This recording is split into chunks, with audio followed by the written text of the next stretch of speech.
you just got to go back over there to the screen. Go on, you're ready. All right, are we live? We are live on location at Diamond Creek, Pennsylvania. How did I get here? How did we get here? Tractor beam, I think.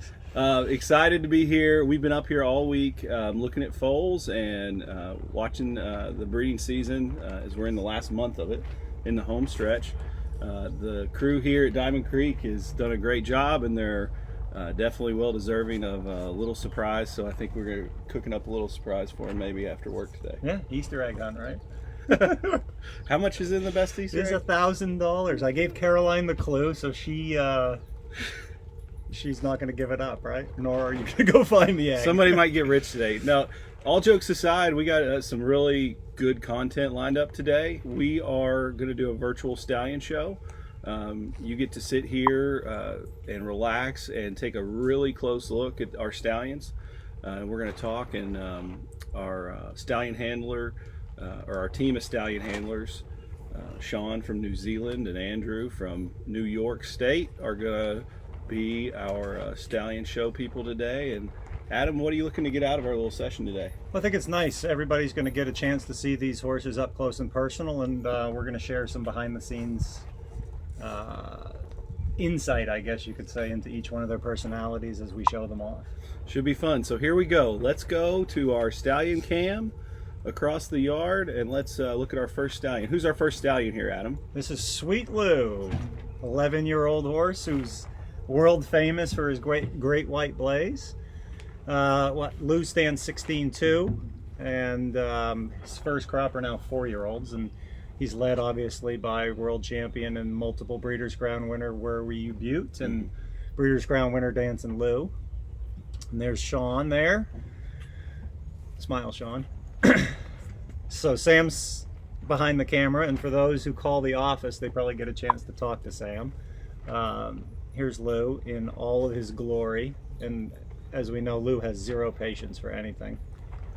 So Lou's doing a little bit of pawing in the grass and enjoying showing off. Tell us a little bit about his personality. Boy, I think we should probably bring somebody else in there for this one. But no, Lou's an interesting horse. I think he's a little quirky. Everybody would say he's a little quirky. He does not like to stay in a stall. He, as everybody has probably seen in multiple videos over the years, he's a big traffic cone fan. So we've raided the middle part of Pennsylvania of traffic cones, and he's done his job to destroy those over the years. But like, he's an interesting eye. His right eye is a wall around it of white, and almost gives you that insight into his soul a little bit. You had always told me that Lou might be our most human-like stallion. What makes him that way? Well, for one, the eye right there. I mean, look at that. Sam, zoom in on that eye there. There we go. You can kind of see he's looking right through the camera. He's being a great boy for us. Yeah. No, I mean, I think Ronnie Burke did a great job with the horse. You know, he was a great 2-year-old, and at times was a great 3- and 4-year-old, but really he came into his own as a 5-year-old, reeling off 8 straight wins, and 6 and 148 or faster, which no horse has yet to do. So he's quite an animal. So we might have some viewers out there watching this and thinking, wow, it doesn't really look like a standardbred to me. You know, you'll hear people say that he's one of the more thoroughbred looking stallions in the sport. What features do we get on the foals, on his progeny, that are different from your typical standardbred pacing stallion?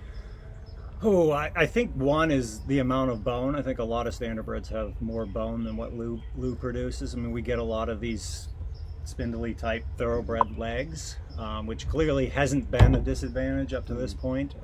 He's a little bit longer legged than a lot of his foals are. Big round ass. Am I allowed to say that? No. Yeah. Probably. Okay. I'm not allowed. Caroline's off screen here telling me I'm not allowed to say that. Mark Zuckerberg's going to take us down later. But no, they're athletic like thoroughbreds. He's just a pretty horse to look at. I mean, we're standing here looking at him in the sun, and just a pretty horse. And he certainly creates athletes, and overall he gives you consistent speed. So far. So we're liking what we see, and we went through our foals today, and we've got a great group of Sweet Lou's so far on the ground this year. we sure do. you could put probably out of the top 5 foals we saw out of 20 this morning, there is at least 2 Sweet Lou's in that group. Yeah. All right, so we'll go onward and upward with Sweet Lou, and he's off to the paddock where he's much happier than he is. Thanks, Lou. Standing there. Look how mad he is leaving here. He's great. That's great. So next up will always be Miki. So Miki, as everybody knows, is the fastest horse ever, regardless of what Lather Up did or didn't do. And he's obviously a favorite, and he's got his own quirks or whatever. But you want to introduce our next guest? It's going to give us a little bit more insight into Miki. Absolutely. We've got Dr. Courtney Pink with us, resident veterinarian and stallion manager. We lean on her for all things equine health related, and I think she's going to be nice to have here on the show in person live. Hey everybody, Dr. Pink here. Welcome to Diamond Creek, and thanks for tuning in to watch our virtual stallion show. We're really proud of each and every stallion that we have here, and one who's really near and dear to my heart is always be Miki, Mr. 146, as we sort of affectionately call him around here. He's a great individual. He's a bit of a tall, really leggy, somewhat awkward moving horse, but in the breeding shed, it's very interesting for him because he's got such long legs. He doesn't quite know what to do with them when he's mounting the dummy.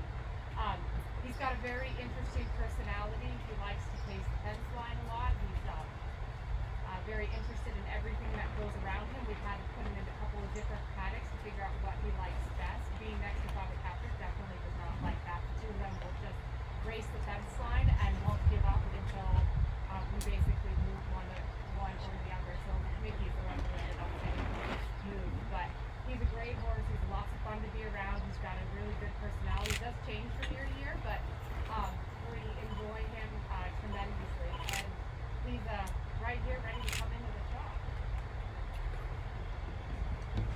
Thanks, Courtney.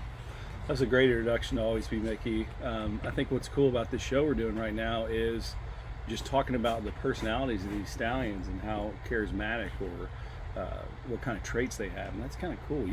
That's something that maybe gets overlooked when stallions are being advertised and discussed. Yeah, I think absolutely. And anybody that's followed the sport at all has read what Jimmy Takter said about this horse. I think he had a clear affinity for this guy, and he and Jimmy got along really well. And it was very early on that Jimmy said that he thought he was the best horse ever, and clearly the fastest one. And on that October day at the Red Mile, he showed how fast he actually was. I think some people think that on a perfect day he could have gone even faster, but to be there in person and watch him go 46 flat was something else. I mean, you've even written about that recently. Cutting the mile was a religious experience for me. I mean, when you're in the presence of greatness at the racetrack like that on the apron, it's a feeling second to none. I think that's why some of us are in this industry, is because we just never felt like anything like that before. Yeah, absolutely. So looking at this horse, I think we've been over some of his conformation traits in other shows, but Jimmy Takter just yesterday even was talking about how the progeny are so smart, clean gated, great temperament, and he's kind of looking at it like a home run this year with the 2-year-olds. So what is it about the 2-year-olds that we've seen and the yearlings and the foals that we also see in him that we think is going to bode well for his future? Well, I think they're great gated for one. The good ones are going to be built along these same lines that he is. They're smart. They do their work well. And the trainers have liked them from the beginning. It seems like everywhere we go that has a pacer and hasn't always been Miki, it's one of their best ones. I know, firsthand, one of our best 2-year-olds is a Miki colt homebred out of a sister to Pure Country that Nancy Takter has, and she's been raving about the horse. From an early point. I mean, it was February or March. Yes, Mickey's talking to us. And did you tell me that Jimmy doesn't want anybody else to sit behind that horse now, the 2-year-old? Right. Looking at this horse, because we just got out of the mare barn looking at foals. Darling on the Beach's colt is about a month old or so. Okay. Courtney, A little bit more than that. two. Yeah, two My and a half mistake. months old. Yeah. But he is a starting to be a copy of this horse, we think. Yeah, I think the barn staff have affectionately nicknamed him Mini Mickey or Mickey Jr. And it's obvious when he comes out of the stall and stands in front of you. I mean, he is a mini version of the horse in front of you guys right now.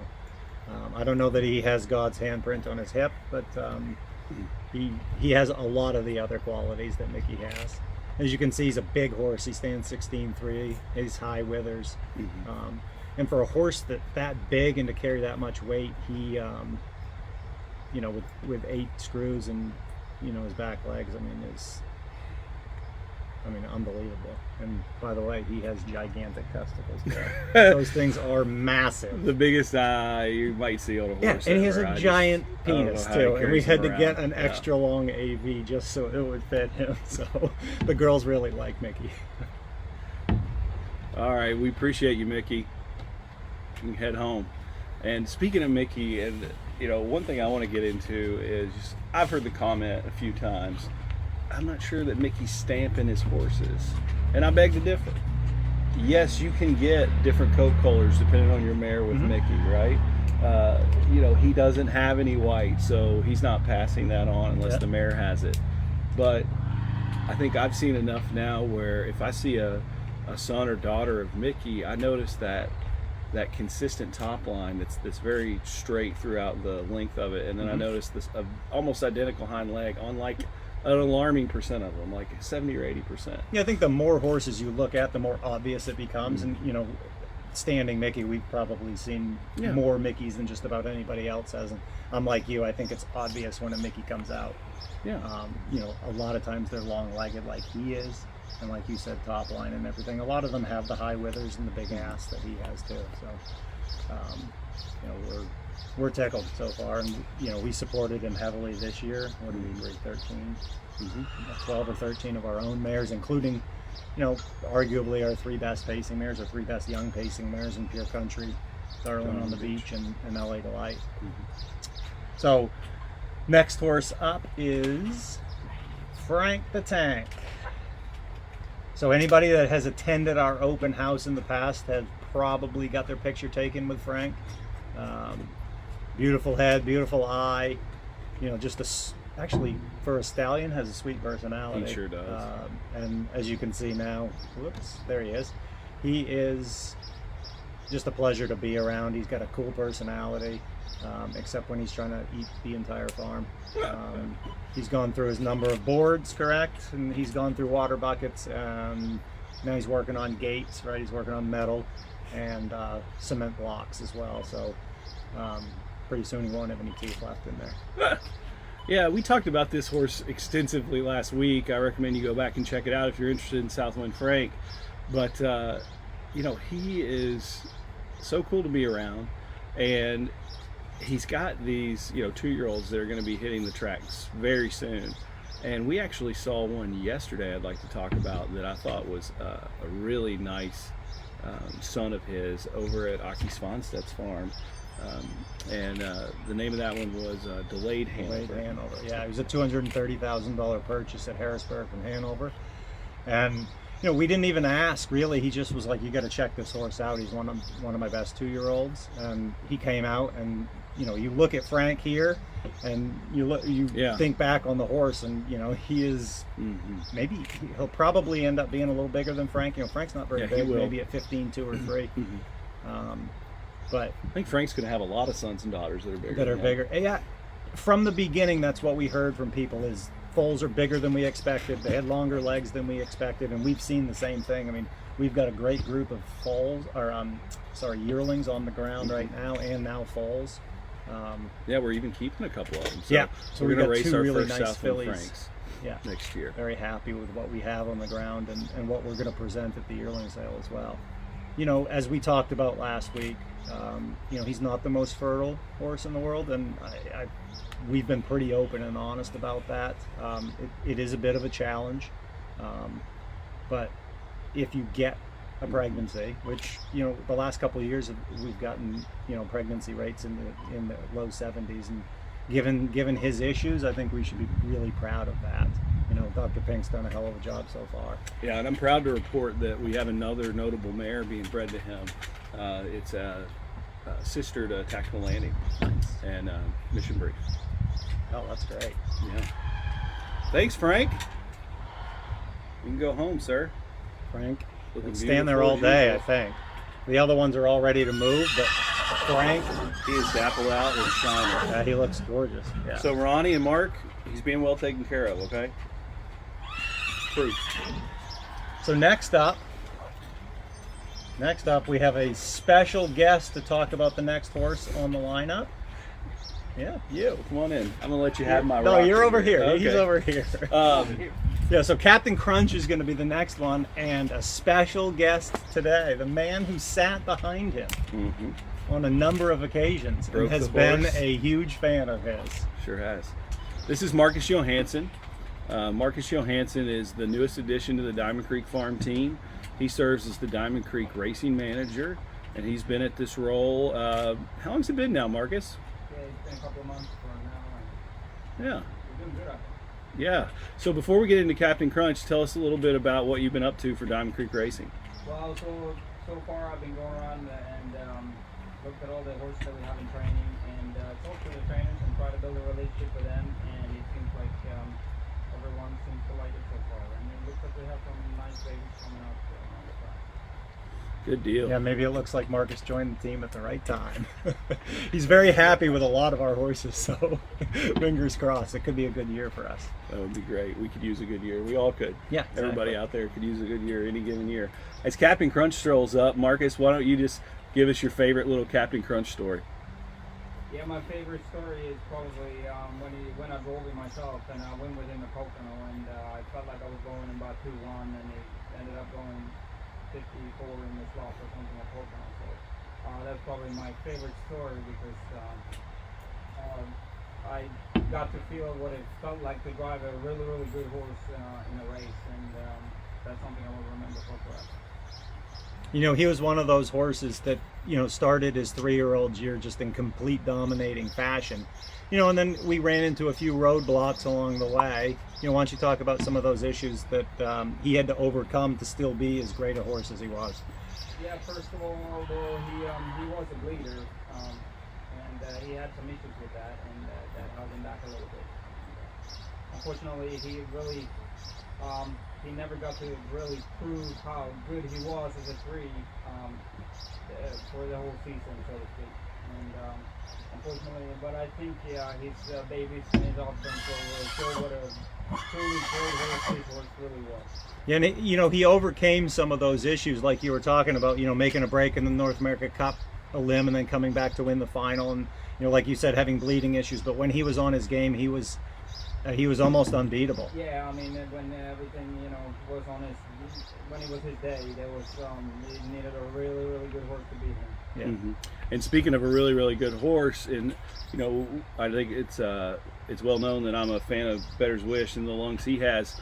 You know, Kane Pace. I thought that was a great duel between those two, and our boy came out on top. I know you were very excited that day, Marcus. Yeah, that was one of my favorite wins Hambo for Day. him, actually. He had a little sickness going into the race, and we had a little trouble gauging exactly where he was at the moment, and he just proved to us that he was once again, he was as good as we thought he was. Awesome. Well, let's continue this interview, and Marcus will ask you to step to the side, and we'll get the real man in there. The man that we're speaking on in here, and continue this interview with us, Marcus, and we'll ask you a couple questions. Yeah, so here's Captain Crunch. He stands about 16'1", I believe, maybe a touch taller than that. Just a beautiful horse. You know, Marcus's daughter is well chronicled, was, you know, a huge fan of his, and maybe one of the reasons why they picked the horse out at the sale. And, you know, she obviously has great taste. I mean, he's like I said, a beautiful horse. And, you know, he fits what we're looking for as a stallion farm too. You know, Captain Treacherous is arguably the best pacer standing right now, out of Sweet Lou's family. You know, it's just one of those pedigrees that encompasses all the greatness of these young stallions right now. and we're supporting him heavily with some of our good mares as well. Absolutely. And shout out to breeder client Wallenridge for having bred this horse and cultivated the family, going a few dams back. And if you ever get a chance to hear Dr. Richie Mears tell the story about how that family was developed and within his family over generations, or read that in Hoofbeats, it's pretty neat, because this is royalty. This pacing family is basically arguably the top pacing family. Yeah, I think with you all could the easily branches. make a case that it is the top pacing family in the sport right now. And then with Captain Treacherous on top, I mean, the sky's the limit for what he can do. And if he puts up individuals that look anything like him, then they're going to sell out of this world at the sale. I agree. You know, if you're thinking about breeding to Captain Crunch in 2021, I encourage you to come out and look at him. He's something to behold, and just keep in mind that he is going to ship to the Southern Hemisphere. But coming out in February would be great. We'll go ahead and let him go home, and I want to lead into a topic when we're speaking about development of great families. Lead into the topic about how many years did it take to get to Captain Crunch with that family? I think it goes back to breeding decisions that were made in the 60s.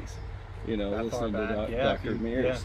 Yeah. And you can really trace it. And if you go back in that family, and Richie can tell it better than me, but there was a trotter stallion bred to a pacing mare. Yeah, I think that happened more than it does now, obviously. But these breeds of the two gates have basically become two different breeds at this point.